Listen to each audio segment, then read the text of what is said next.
तो वापस दोहराता हूँ मैं बात कि हमको कन्विक्शन या कोई भी बात हम अगर बिलीफ हो तो ही हम उसको उसने बिलीफ के साथ हम उसको लोगों को बताएंगे। लेकिन कब होगा वो, जब हमारे अंदर कन्विक्शन हो, यानी हम खुद कन्विंस्ड हो।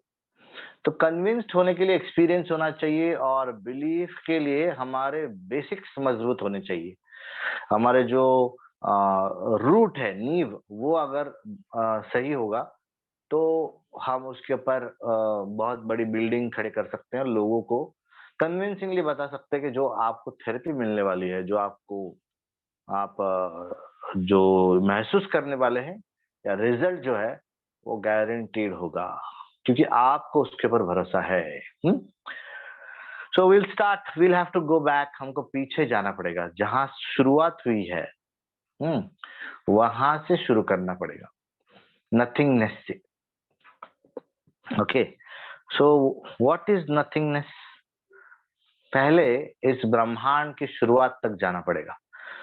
तो ब्रह्मांड की शुरुआत में कुछ नहीं था, नथिंग, शून्य, प्रकाश भी नहीं था, और ना ही था, ना साउंड था, ना लाइट था, और ना ही था समय। सब कुछ शून्य था। एक बिंदु था, सिर्फ एक बिंदु, एक अस्थिर बिंदु। और वो अस्थिर बिंदु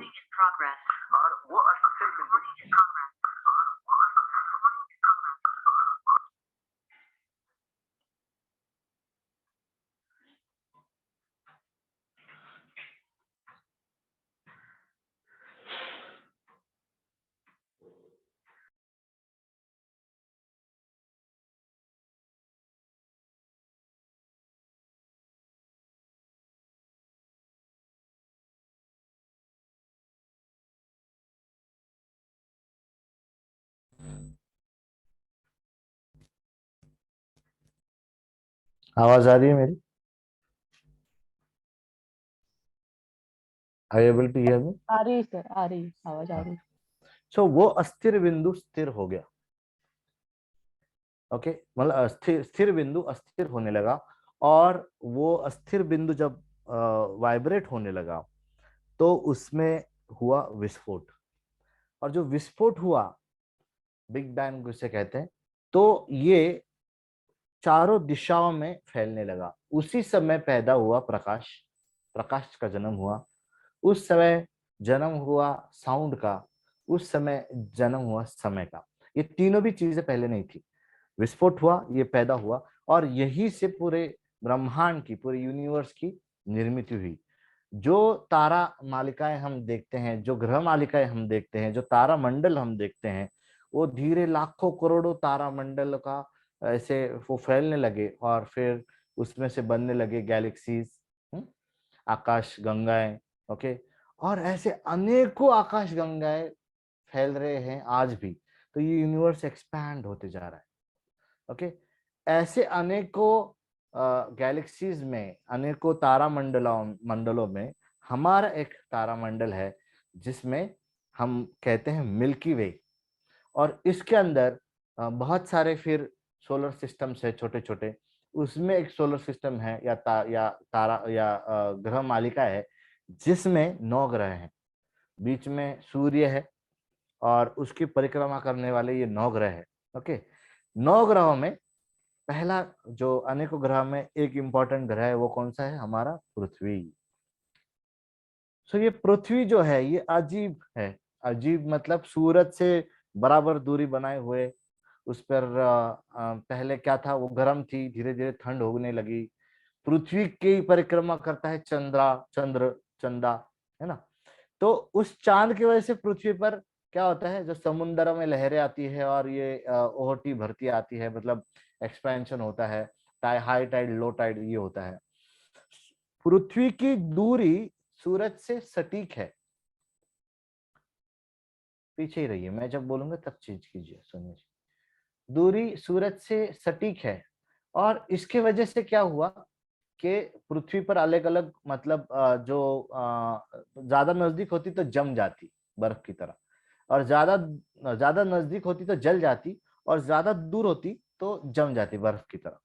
इतनी दूरी पर है कि ना वो जल गई ना वो जम गई।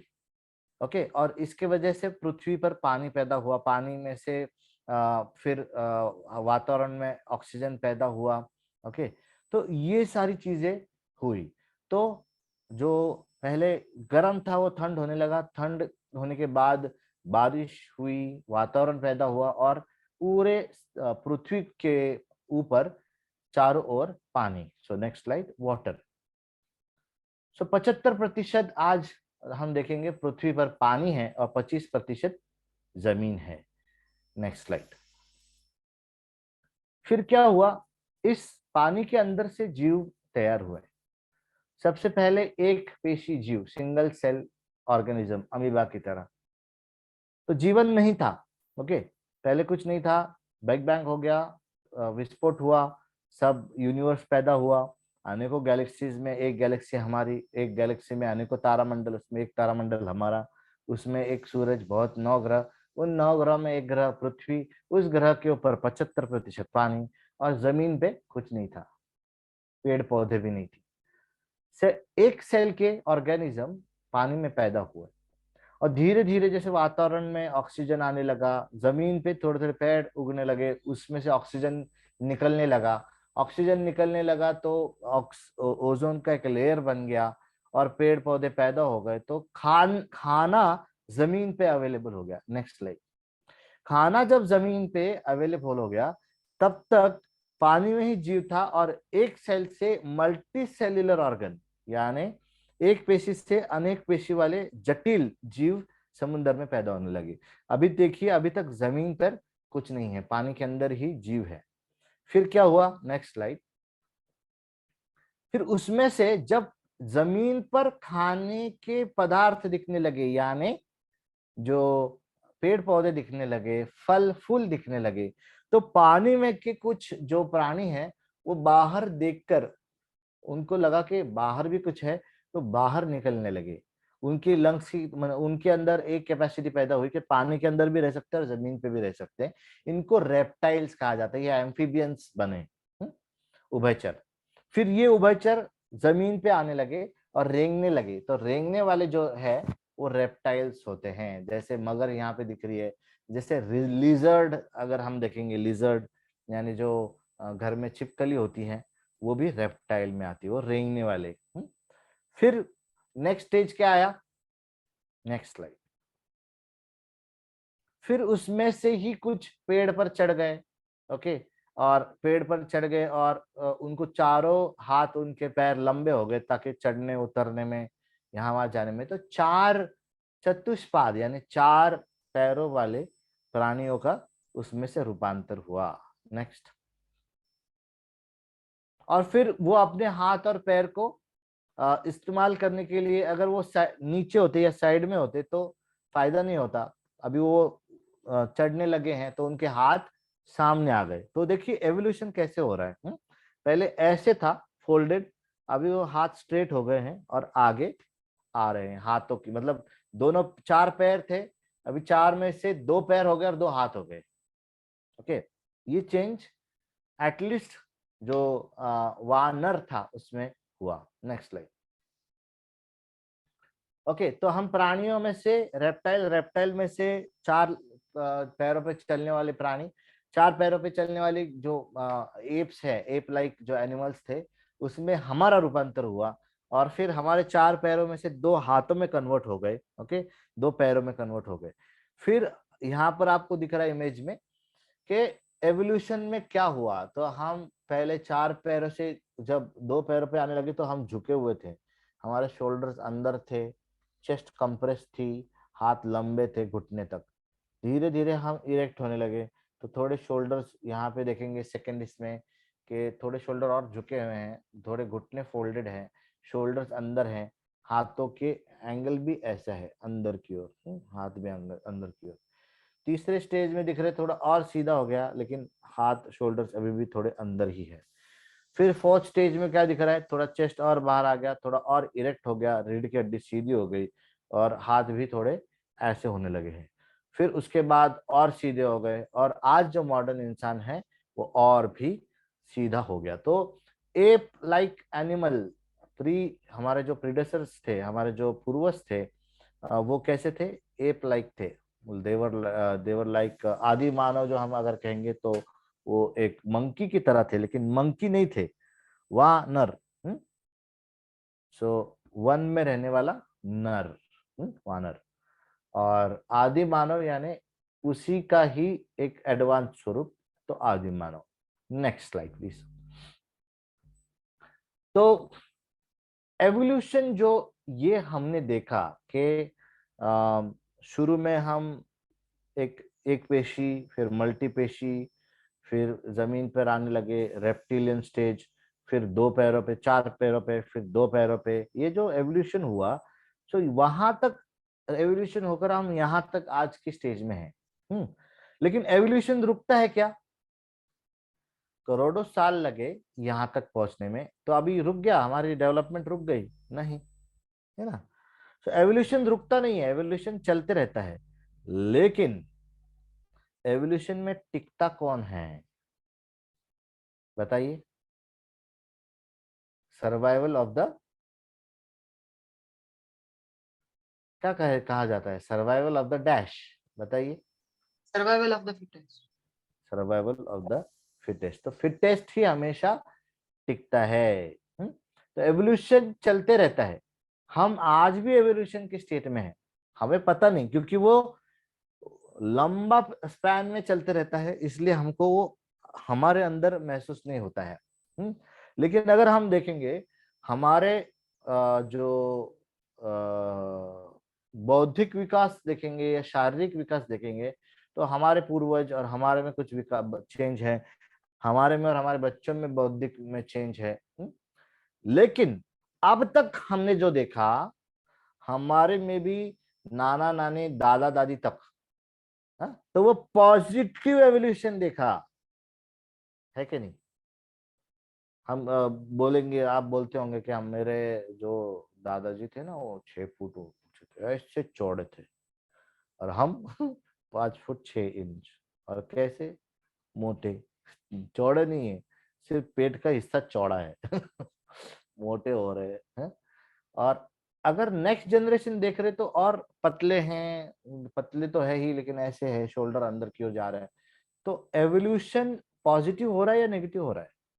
ये सवाल नेक्स्ट स्लाइड में हम देखेंगे। तो हम अभी भी एवोल्यूशन स्टेट में हैं। अभी हम ह्यूमन के एवोल्यूशन को हमने प्राणी के इसमें देखा, प्राणी से एक पेशी से कैसे हम प्राणी बने। अब हम दूसरी तरफ से देखते हैं, हमारे गर्भ अवस्था से या एक माँ की कोख में से क्या क्या होता है वो देखते हैं। Next slide. हमारी भी शुरुआत नथिंग से होती है। जब माँ की जो यूटेरस होता है या कोख बोलते हैं, या जो गर्भ है, उसमें क्या रहता है? खालीपन रहता है। Next slide. यूटेरस खाली रहता है, ओवरी में बीज रहता है, ओके, लेकिन यूटेरस खाली रहता है। तो क्या होता है? पिता की ओर से शुक्राणु आते हैं, माँ की ओर से ओवरी, और फिर एक जाइगोट या एक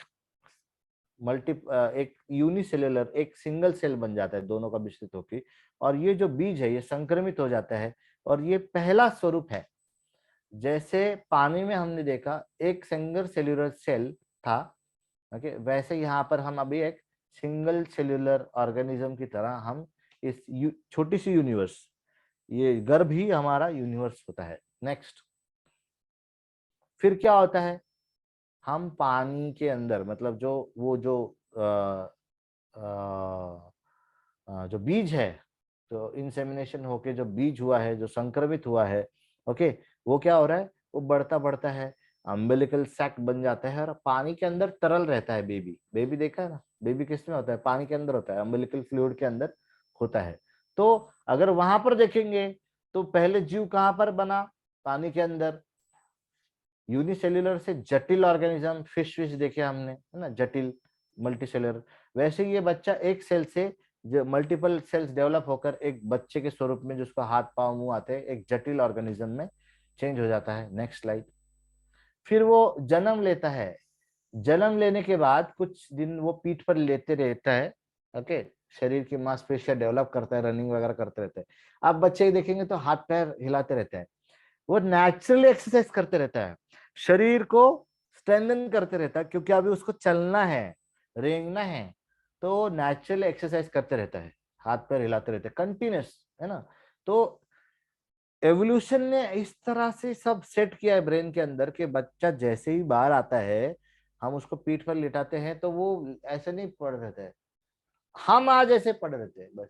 आपको अगर मैं चांस दूं, अगर कोई बोला आपको है ना कुछ काम करने की जरूरत नहीं है, पैसे आपको डायरेक्टली घर पे पहुंच जाएंगे, तो आप क्या करेंगे? पड़े रहेंगे, पड़े रहेंगे, पड़े ही रहेंगे बस, घंटों पड़े रहेंगे ऐसे, फिर उठेंगे खाना, वो भी बोलेंगे यार खिलाओ ना, मुंह में डालो खाना।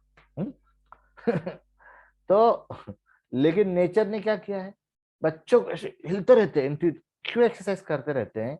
क्योंकि हमारी बॉडी एक्चुअली बनी है हलचल के लिए। देखते हैं, तो शुरू क्या होता है रेप्टाइल स्टेज में, मतलब वो जैसे वहां पर हमने देखा पानी से बाहर जो आए वो रेप्टाइल स्टेज में थे, वैसे ही चार हम पहले रेंगते घसीटते खुद को। नेक्स्ट, फिर चार पैरों पर हम खड़े होने लगते हैं, जैसे उस स्लाइड में देखा था हमने कि एवोल्यूशन पृथ्वी पर कैसे हुआ, तो यहाँ पर भी हमारा एवोल्यूशन ऐसे होता रहता है। फिर नेक्स्ट, फिर हम खड़े होने लगते हैं दो पैर पर, जैसे हमने देखा कि चार जो उरांगुटान देखा हमने, उसको चार पैर पे चलने वाला था, लेकिन बाद में क्या हुआ, ये दो पैर आगे के हाथों में कन्वर्ट हो गए। तो यहाँ पर भी हमारा ऐसे ही होता है, हम चारों हाथों, मतलब दो पैर और दो हाथों पर रेंगने वाले होते हैं, पहले इधर उधर भागते रहते हैं, ओके। फिर बाद में हम खड़े होने की कोशिश करती, तो तब ये हाथों में कन्वर्ट हो जाते हैं एक्चुअल में। नेक्स्ट, स्वस्तिक। स्वस्तिक क्या है? नेक्स्ट, स्वस्थ यानी all is all well. Next, next, तो जिस तरह से एवोल्यूशन हमने देखा कि कैसे पृथ्वी पर एवोल्यूशन हुआ, उसी तरह से हमारे अगर बच्चों का देखें तो बच्चों का हमारा एवोल्यूशन देखेंगे तो वही क्रम में हमने खुद को एवोल्यूशन होते हुए देखा है। Next slide please.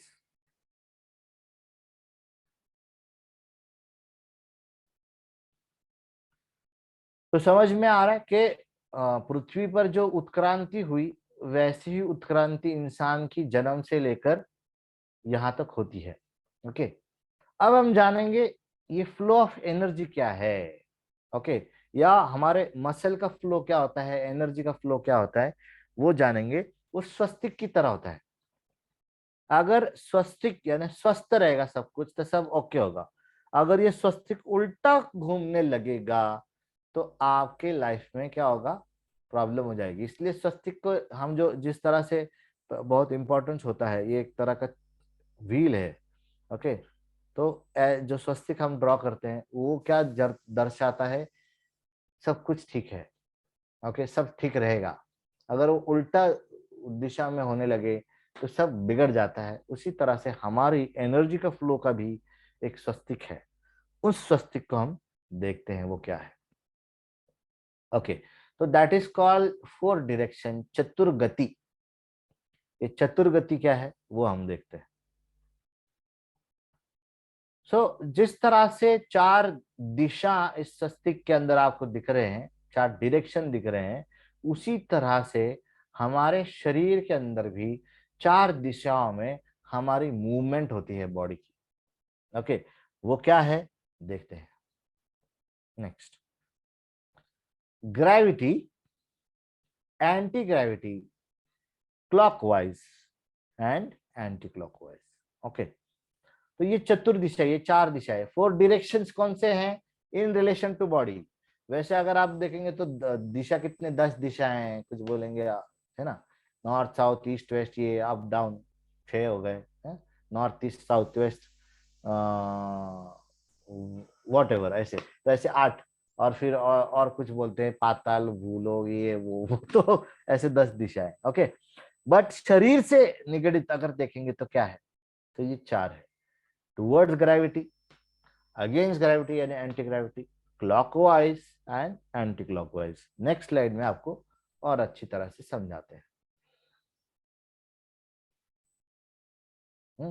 सो इस हाँ, एक एक एक क्लिक पीछे कीजिए।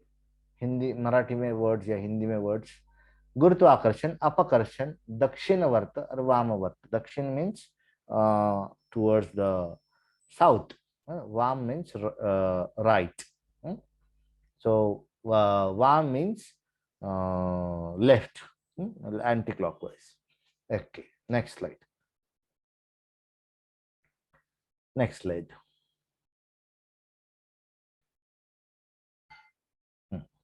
सो यहां पर देखिए ऊपर की दिशा जो है, ओके, क्लॉकवाइज है। ओके, नीचे एंटी क्लॉकवाइज है। हमारा शरीर हमने राइट को ट्विस्ट किया तो क्लॉकवाइज हो गया, लेफ्ट को ट्विस्ट किया तो एंटी क्लॉकवाइज हुआ। और नीचे की ओर जब हम स्ट्रेचिंग करते हैं तो वो टुवर्ड्स ग्रेविटी। मसल का भी फ्लो इसी तरह से है, वो भी हम देखेंगे आगे जाके। नेक्स्ट। सो नाभि को सेंटर पकड़ते हैं। नाभि से ऊपर फ्लो जो है, energy flow is upwards. Okay, नाभि से नीचे जो है वो डाउनवर्ड्स। ओके, नाभि से क्लॉकवाइज और नाभि से एंटी क्लॉकवाइज। तो सेंटर क्या है? नाभि, केंद्र स्थान। Next. Okay, so what is anti gravity, ये इंपॉर्टेंट है, and what is towards gravity, ये इंपॉर्टेंट है।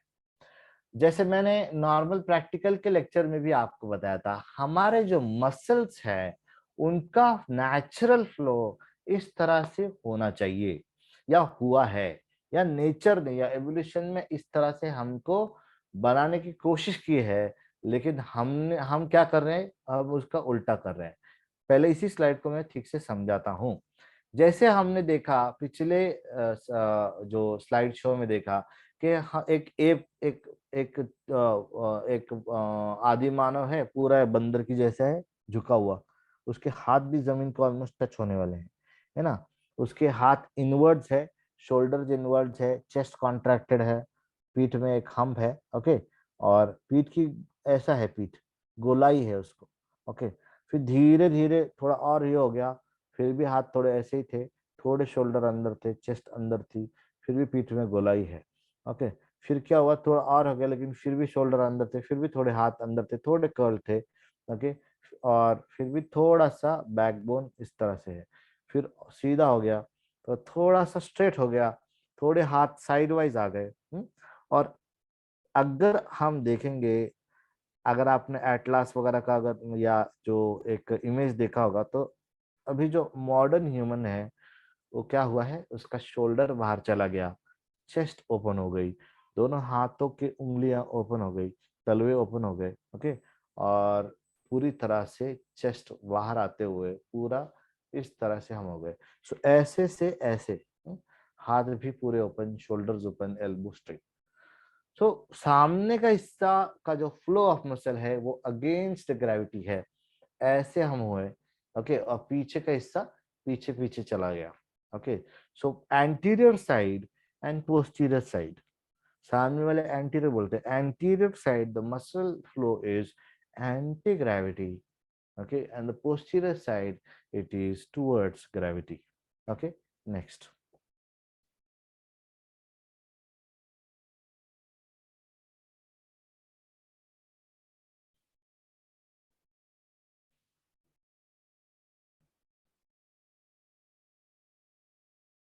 Okay, clockwise and anti clockwise.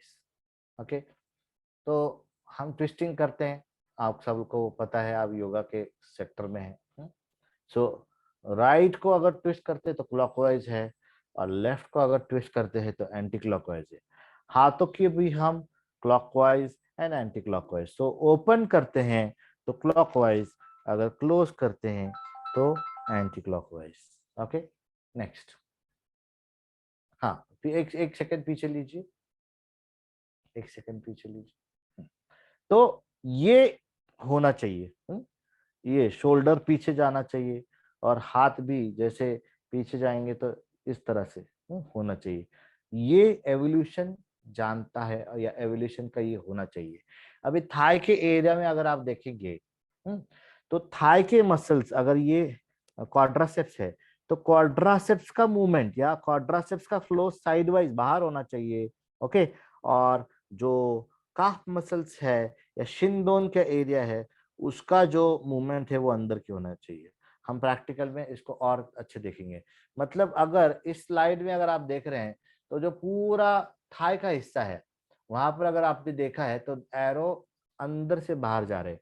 तो वो मसल जो है उसको जब भी आपको हाथ लगाना है, स्ट्रेच करना है, या उसको अगर हम बेल्ट बांधेंगे तो उसका जो डायरेक्शन होगा, बेल्ट का जो लॉक होगा या जो उसको हम जो लूप बनाएंगे वो मसल को वहां पर टारगेट करके अंदर से बाहर खींचने की कोशिश करेंगे उसको। ओके, प्रॉब्लम क्या होता है, ये उल्टा हो जाता है, ये मसल्स इस तरह से अंदर की ओर चले जाते हैं, इसलिए घुटनों के प्रॉब्लम स्टार्ट होने लगते हैं। हम्म?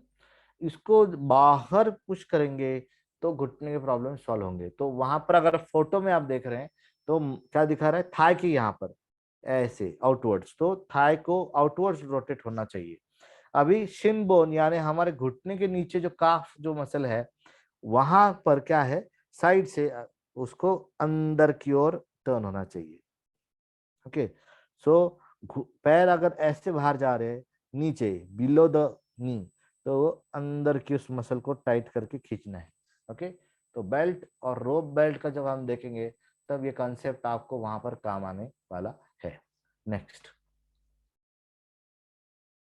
तो यहाँ पर ये थोड़ा इसमें पैरों की उंगली बाहर की ओर पॉइंटेड है, बाकी सब ओके इस फिगर में। तो मसल का फ्लो दिख रहा है आपको, क्या होना चाहिए एग्जाम्पल, तो टुवर्ड्स ग्रेविटी, सामने से लेट कर भी कैसे हो रहा है, ऊपर की ओर खिंचाव, इसलिए हम आपको बोलते हैं पैरों की उंगलियां अंदर खींचो। यहाँ पर ये फिगर सोनिया जी इसको चेंज कीजिए, पैरों की उंगलियां अपना खुद का डाल दीजिए, और हाथों की उंगलियां भी ओपन पूरे, अंगूठा टच, खास करके अंगूठे को ज्यादा टच करना है। छोटी उंगली तो टच होती होगी ही, लेकिन अंगूठे को जो हम टच करने को बोल रहे हैं तो वो भी क्या हो रहा है, अभी नेक्स्ट पहले के स्लाइड में हमने देखा कि ये इस तरह से शोल्डर भी पीछे जाना चाहिए। तो शोल्डर कब पीछे जाएगा, अभी मेरा हाथ को देखिए आप, ये जो मैं कर रहा हूं ऐसे, तो शोल्डर भी मूव हो रहा है। तो शोल्डर अगर पीछे जाना चाहिए, शोल्डर ब्लेड अगर रोटेट होना चाहिए तो हमको क्या चाहिए, तो हाथों की उंगलियां खोलनी चाहिए। वो हम शोल्डर ब्लेड क्यों खुलना चाहिए, ये शोल्डर क्यों पीछे जाना चाहिए, शोल्डर ब्लेड क्यों एक दूसरे के नजदीक आने चाहिए, वो हम बाद में देखेंगे। Next slide. Well studying all postures, ये हमको याद रखना है, पीछे रखिए। ये जो फ्लो ऑफ मसल है, anti gravity from the anterior side toward gravity from the posterior side, ये हमें ऑल गिवन टाइम्स पर याद रखना है। ओके, ऐसा नहीं कि आप खड़े आप बैठे हैं तो ये आपको याद रखना है, हाँ सीधा बैठना है बाबा, मुझे ऐसे बैठना है, शोल्डर रोल करके चेस्ट आउट। आपको आपका posture every minute at all given times, ये सिर्फ ऑल पोस्चर लिखा है, लेकिन मैं बोलूंगा एट एनी गिवन टाइम। एक मेडिकल योग थेरेपिस्ट आप बन रहे हैं ना, तो आपको पहला खुद का पोस्चर करेक्ट होना चाहिए, पहले सिटिंग से ही ठीक होना चाहिए। अगर आप चेयर पे भी बैठे हैं या नीचे बैठे या पद्मासन में बैठे हैं, आपको हमेशा याद रखना है shoulders rolled backward, chest out. अगर आप टेबल पर बैठकर लेक्चर सुन रहे हैं तो अगर आप ऐसे बैठे हैं तो आप मेडिकल योग थेरेपिस्ट नहीं बन सकते, आप उसके लिए एलिजिबल नहीं हो। मैं ये वर्ड नहीं यूज करूंगा कि आप लायक नहीं हो, क्योंकि वो बहुत ही क्या बोलते हैं, अच्छा वर्ड नहीं लगता है कि ऐसे मैं बोलूं कि आप लायक नहीं हो, लेकिन आप एलिजिबल नहीं हो। कभी कभी इंग्लिश वर्ड्स हमको हेल्प कर देते हैं, थोड़े सॉन्ग में लगते हैं है ना। तो अगर आप खुद ऐसे बैठ रहे हो तो आप एलिजिबल नहीं हो योग थेरेपिस्ट कहलाने के लिए। आपको एट एनी गिवन टाइम आप स्ट्रेट ही दिखने चाहिए, आपका पोस्चर करेक्ट ही होना चाहिए, आपकी रीढ़ की हड्डी सीधी, उसके जो नेचुरल कर्वेचर्स है वो कायम, शोल्डर थोड़े पुश्ड बैकवर्ड, थोड़ा चेस्ट आउटवर्ड्स, चिन जमीन के समांतर। ये एट एनी गिवन टाइम आप ऐसे ही दिखने चाहिए। अगर योगा थेरेपिस्ट अगर इस पोस्चर में नहीं दिख रहा है तो मेरे दांत खाने के लिए रेडी हो जाइए। Okay, so flow of muscle at any given time in all posture आपको इसी तरह से रखना है। Next, because this is only the process of evolution, अगर हमने इसको बरकरार ही रखा, flow of muscle anti gravity in the anterior side towards gravity to the posterior side, तो हम एवोल्यूशन की जो रेस है उसमें टिक नहीं पाएंगे। अगर सर्वाइवल ऑफ द फिटेस्ट होना चाहिए तो इस चीज को हमको याद रखना है हमेशा। अगर जो ये फॉलो नहीं करेगा इस मसल फ्लो की दिशा को, हाँ, सिर्फ सामने से वाला वो भी नहीं, हाथों का दिखाया, थाइस का दिखाया आउटवर्ड्स और काफ के एरिया का इनवर्ड्स, ये फॉलो जो जो नहीं कर रहे हैं उनको ही व्याधि होगी, जिनको हम ट्रीट करेंगे। ओके, लेकिन पहले हमको खुद को पता होना चाहिए कि ये किस वजह से लोगों में ये पोस्चरल प्रॉब्लम्स आते हैं। तो उसका सबसे एकदम बेस अगर निकालेंगे तो ये मसल फ्लो को प्रॉपर मेंटेन ना रखना, जिसके वजह से हम यहाँ तक आए हैं, उसके खिलाफ आप काम करेंगे तो तकलीफ तो वो नेचर आपको देगा, है ना। इसलिए डिसीजेस पैदा होते हैं। So if you do not follow this, then what happened, this is only the process of evolution, so we have to follow the process, then only we will be in the process of evolution। नहीं तो उत्क्रांति में जो week है, जो उत्क्रांति के process को follow नहीं करते हैं, वो क्या हो जाते हैं, विलुप्त, एक्सटिंक्ट। बहुत सारे प्राणी एक्सटिंक्ट हो गए। क्यों एक्सटिंक्ट हो गए? उन्होंने अपने अंदर जो बदलाव सिचुएशन के अनुसार लाना चाहिए था वो नहीं लाया। पहले पेड़ इतने बड़े बड़े थे कि उतना उतना ऊपर वाला खाने के लिए वैसे प्राणी बने। तो पहले मैमथ, हाथी का भी बड़ा स्वरूप था, उसको फर था बड़ा, उसको उसके ऊपर एक फर, मतलब जो वुल वुल वुल था, जैसे लोकर बोलते वो था। ओके, लेकिन पेड़ की साइज कम हो गई, आइस एज खत्म हो गया, बर्फ खत्म हो गया, तो उसने अपना स्किन को बदलना चाहिए था, उसने अपनी हाइट नेचुरली धीरे धीरे कम करनी चाहिए थी, बट वो एवोल्यूशन के रेस में नहीं रह पाया, इसलिए मैमथ मर गए, लेकिन हाथी टिके। डायनासोरस मर गए, कुछ ने खुद को एवोल्यूशन में ढाला और वही पक्षी पक्षी बन गए, कुछ बाकी के प्राणी बन गए। ओके, तो ऐसे चीज है। तो एवोल्यूशन में जो खुद को सिचुएशन के हिसाब से नहीं रखता, एवोल्यूशन जो मांग रहा है आपसे उस प्रोसेस में नहीं रखता, वो विलुप्त हो जाता है। Next slide. ओके, तो ये अब तक का हमारा एवोल्यूशन है, इसको हमने अगर फॉलो नहीं किया तो क्या होगा वो आप देखते हैं। Next slide. हमको डेवोल्यूशन यानी टूवर्ड नकारात्मक जो उत्क्रांति हुई है तो उसका विपरीत परिणाम होगा। यस, ऑपोजिट, उसको कहते हैं डेवोल्यूशन। नेक्स्ट, तो क्या हो रहा है आज की डेट में? आज की डेट में ये हो रहा है, हम 4 पैर से 2 पैर पे आए, झुके हुए थे, लेकिन शोल्डर थोड़ा अंदर था। ओके, तो धीरे धीरे धीरे सीधे हो गए। अभी हम वापस क्या हो रहे हैं, वापस हम झुकते झुकते झुकते, अभी जो मेजोरिटी ऑफ द लोग आज जो काम करते हैं वो वर्क फ्रॉम होम करते हैं। पहले खेती बाड़ी करते थे, जाते थे बाहर और कुछ काम करते थे। हमारा शरीर बनाया गया है बाहरी काम करने के लिए, ओपन फील्ड में काम करने के लिए। शरीर जो उत्क्रांति में बनाया गया था वो पेड़ों पर चढ़ने के लिए, पहाड़ों पर चढ़ने के लिए। हाँ, और हम क्या कर रहे हैं, बैठकर वानर की तरह बनते जा रहे हैं। हमारे हाथ वापस, हमने जो बाहर नेचर ने एवोल्यूशन में ऐसे नहीं किया था, हम उसको ऐसे बैठ रहे हैं, लैपटॉप पे ऐसे आ रहे हैं शोल्डर और ऐसे बैठ के काम कर। अगर समय की मांग है कि आपको लैपटॉप पे काम करना है तो जरूरी है क्या आपको ऐसे बैठ के काम करना है? लेकिन मेजोरिटी लोग जो पोस्चर वहां पर दिखाए वैसे ही पोस्चर में काम करते हैं, फिर होते हैं प्रॉब्लम्स। ऐसे भी बैठ के आप काम कर सकते हैं, थोड़ा ऊपर रखिए तो आपके, और बीच बीच में हाथों को ऐसे रख के जितना समय आप ऐसे हैं उसका 10 पॉइंट, मतलब 10 भी नहीं, 1% टाइम, मतलब 5 घंटे अगर आप ऐसे बैठ रहे हैं तो 5 मिनट आपको ऐसे खोल के खुद को रखना पड़ेगा, अगर आपको एवोल्यूशन में जिंदा रहना है, टिके रहना है। तो थेरेपी ये सक्सेसफुल क्यों है? नेचर फिर भी अपने ऊपर इतना हार्श नहीं है। 5 घंटे आप ऐसे बैठो, लेकिन खुद को 5 मिनट भी ऐसे अगर रखो तो वो उसको कॉम्पनसेट कर लेगा।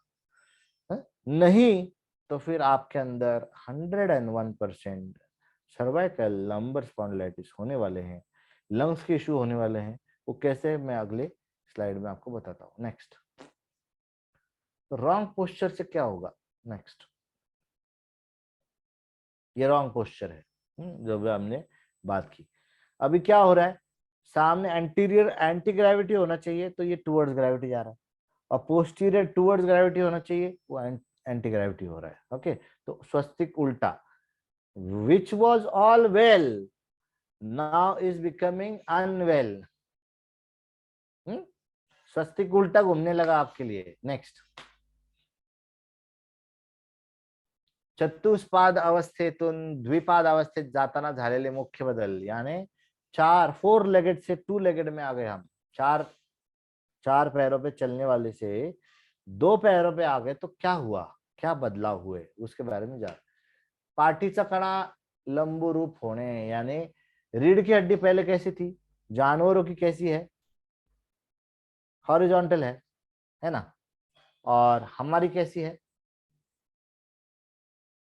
वर्टिकल है, अपराइट है ना। तो ये बेसिक सबसे बड़ा चेंज हमने देखा है इंसानों में। ओके, क्लियर, जो हमको प्राणियों में नहीं दिखता है। देन हाथाचे बाहेर वळणे, मतलब क्या, मैंने बताया कि जैसे ऐसे थे प्राणी, सब उनके कैसे होते हैं, हाथ ऐसे होते हैं, शोल्डर ऐसे होते हैं सभी प्राणी के। हमारे कैसे हो गए इंसान के, जब हम खड़े हो गए 2 पैरों पे आ गए तो शोल्डर पीछे पीछे जाते थे, हाथ भी बाहर की ओर टर्न हो गया, तो ओके, तो पाम्स ओपन हो गए। पायाचे आत वळणे। ओके, तो अगर हम बाकी प्राणियों को देखेंगे, ओके, तो उनका जो है, उनके पेल्विस जो है वो ऐसा होता है। ओके, हमारा पेल्विस ऐसे हो गया और पैर ऐसे थे वो ऐसे हो गए। तो पहले जो मंकी था वो ऐसे चलता था, पैर ऐसे डालते हुए चलता था। ओके, अब हम कैसे, अभी अभी भी आप अगर जू में जाएंगे और मंकी देखेंगे तो कैसे चलता है वो, है ना, ऐसे पैर। हम्म? हमारे पैर कहाँ आ गए, हमारे पैर ऐसे हो गए अंदर की ओर। गुदद्वार और मूत्रद्वार अधोमुख होने। ओके, गुदद्वार और मूत्र द्वार, अगर हम देखेंगे प्राणियों का गुदद्वार एनस ऐसे होता है साइड वाइज, और यूरिन का भी जगह जेनाइटल्स भी ऐसे होते हैं, हमारे कैसे हो गए, नीचे। सो अधोमुख हो गए। यस, नेक्स्ट, डाउनवर्ड्स, है ना, अधोमुख कहते हैं डाउनवर्ड्स। सो क्या 4 बेसिक चेंजेस हुए बगैर देखे? मैंने जानबूझ के स्लाइड आगे ली है। अभी आप बताइए सरिता जी, बताइए क्या बेसिक चेंज हुए हम अब जब 2 पैरों पर खड़े हो गए 4 पैरों से, इंसानों में और प्राणियों में क्या बेसिक फर्क है?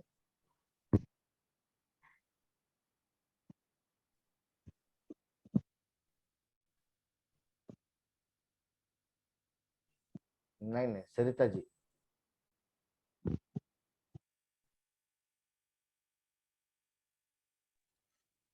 Sir basic changes like flow जो था वो चेंज हो गया, और 4, ब्लड का फ्लो जो था वो चेंज हो गया। अरे अभी जस्ट बताया मैंने, रीढ़ की हड्डी क्या हो गई, रीढ़ की हड्डी स्ट्रेट हो गई, हाथ जो इनवर्ट थे वो आउटवर्ड हो गए, और बैक में जो हम था वो स्ट्रेट हो गया। बैकबोन और स्ट्रेट हो गया, वो एक था। हाथ बाहर की ओर हो गए, वो एक था। हमारा दूसरा, तीसरा क्या था? एक्सक्रीटरी सिस्टम जो है हाँ हाँ, वो आउटर था, वो इनवर्ड हो गया और डाउनवर्ड हो गया, इनवर्ड नहीं हो गया, डाउनवर्ड हो गया। साइडवाइज था, अधोमुख यानी डाउनवर्ड। डाउनवर्ड हो गया। और पैर, और पैर स्ट्रेट हो गए। नहीं नहीं, अंदर की ओर हो गए। ऐसे थे, साइडवाइज थे, अंदर की ओर हो गए, इनवर्ड्स। यस, माइक म्यूट कीजिए। नीता जी बोलिए, क्या चेंजेस हुए चार?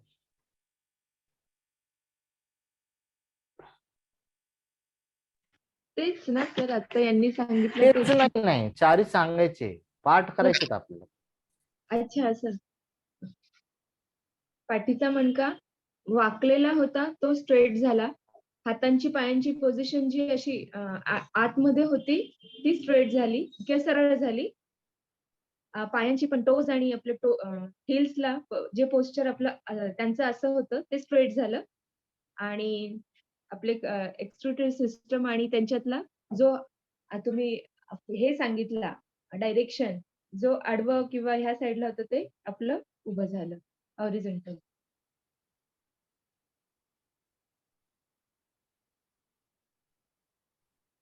ऐसा था क्या?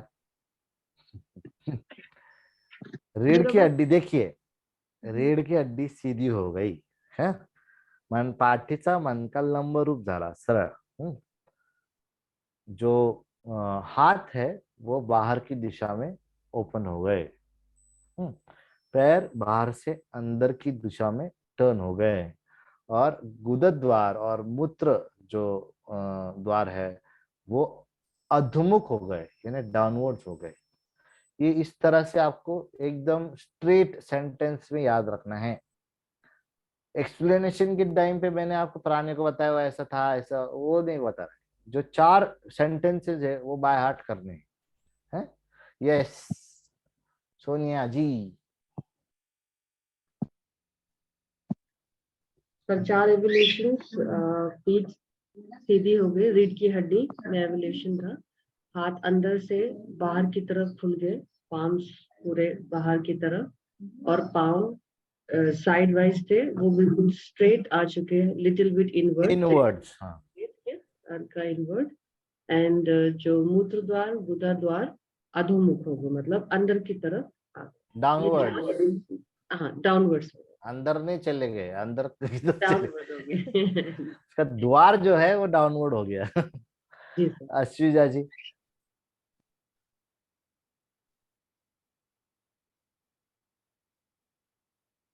अश्विजा, अश्विजा पीटीए में चली गई.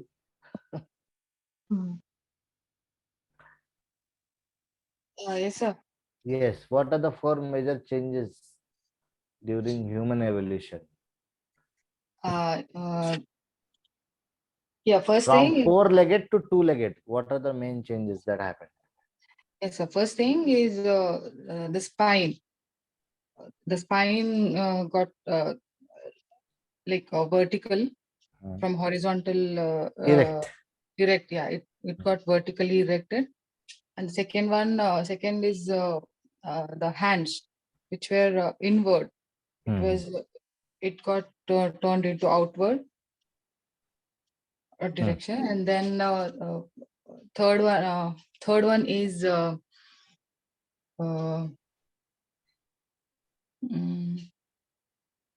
third one I forgot. Sorry. Toes, legs. Legs, yeah, legs, toes, and legs were sidewise, and it got converted Inwards. to Inwards. inwards. And Yeah. Then the fourth one is this excretory organs. excretory organs were like got downwards, like the The opening of the opening excretory of the organs. it got downwards from it was Correct. Okay. so, Got it? yes, sir. Okay. Okay. The next slide is that every advantage always has some disadvantage. Okay. तो ये हमारे लिए advantage था, लेकिन उसमें कुछ disadvantage भी हमको उसकी वजह से हो गए. वो क्या है, हम अभी डिस्कस करते हैं. ये छोड़ दीजिए, आगे लिख लीजिए, आगे लीजिए, नेक्स्ट स्लाइड, नेक्स्ट स्लाइड। मतलब योगाभ्यास क्यों, ये प्रोसेस जो है 4 चेंजेस हुए, इसको बरकरार रखने के लिए ही योग करना है। अगर योग नहीं किया तो एवोल्यूशन के प्रोसेस से हम बाहर हो जाएंगे और हम अधोगति होगी हमारी, और हम वापस वानर की ओर बनेंगे। सो अब तक हम क्या बने, अब तक हम आदि मानव से आधुनिक मानव हो गए। Okay, so from primitive being we became humans. और ह्यूमन से अगर एवोल्यूशन करते रहेंगे तो ही हम बनेंगे सुपर ह्यूमंस, क्योंकि हमारी उत्क्रांति जो है वो उत्क्रांति सुपर ह्यूमन की ओर होनी चाहिए। जैसे हनुमान जी थे, है ना, सुपर उत्क्रांत अवस्था में चले गए थे। ओके, वैसे ही अगर हम जानवर थे या जानवर के समान थे तो वहां से हम इंसान हुए, इंसान से सुपर ह्यूमन अगर हम बने तो ही हम एवोल्यूशन की चार्ट की ओर बराबर हम उसमें खुद को मेंटेन रखते हुए जा रहे हैं, ऐसा समझ सकते हैं। वरना अगर हमारी अधोगति हुई तो सुपर ह्यूमन से हम वापस विलुप्त अवस्था की ओर चले जाएंगे। तो जो भी योग का अभ्यास करेंगे, इसका पर्याय क्या है, पर्याय एक ही है, योग अभ्यास। जो योग अभ्यास नहीं करेंगे वो सुपर ह्यूमन नहीं बनेंगे, एवोल्यूशन की इसमें हार जाएंगे।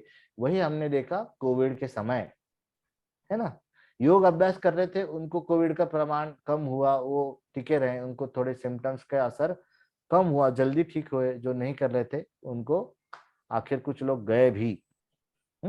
सो योग का महत्व बहुत, ये योगा टीचर्स के लिए भी बहुत इंपॉर्टेंट है। देखिए, आपके क्लास में स्टूडेंट आते हैं और आपको पूछते क्या आप हमको क्लास लगाना है, आप बोलते हैं हाँ, बोलते कितना फीस है, तो आप बोलते हैं जो भी है आपका फीस, हाँ ऐसे ज्यादा है, ऐसा होता है कि नहीं, बहुत ज्यादा नहीं लग रहा है आपको थोड़ा कम हुआ, तो आप बोलते नहीं वो उतना तो होना ही चाहिए, ठीक है हम सोच के बताते।